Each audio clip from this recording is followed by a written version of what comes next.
Breaking news. Airstrikes are continuing across Lebanon, and the human cost is rising fast. Civilians, emergency workers, and entire communities are now being affected, raising serious questions about whether this conflict is slowing down at all. So what is really happening right now? Let's break it down. In one of the most shocking incidents reported in the last 24 hours, an airstrike hit during a funeral in southern Lebanon. Among those killed was an infant, along with several members of the same family. The attack has drawn widespread attention, not only because of the loss of life, but because it highlights how deeply civilians are being impacted by the ongoing conflict. And this was not an isolated case. Reports also confirm that a paramedic was killed during a strike while responding to casualties. According to emergency services, the attack happened during an active rescue mission, raising serious concerns about the safety of humanitarian workers on the ground. These developments are adding to an already growing crisis. In just one day, dozens of people have been killed and more than 100 injured across different of Lebanon. Hospitals are under pressure, emergency teams are stretched, and the situation continues to deteriorate. At the same time, political instability is increasing. Lebanon's leadership has shifted focus entirely toward managing the crisis.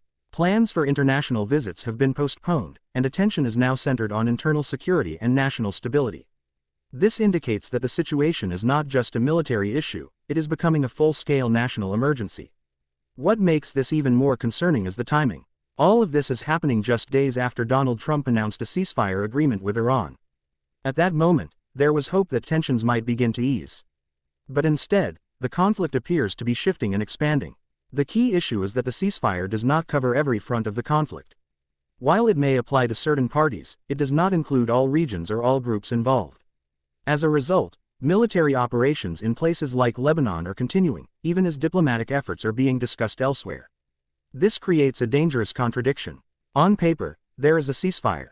On the ground, there is ongoing violence. And that gap between diplomacy and reality is where the risk of escalation grows.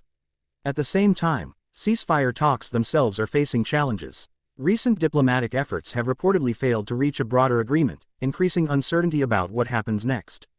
Without a wider deal that includes more actors, the chances of sustained peace remain low. This raises an important question. Is the conflict entering a new phase?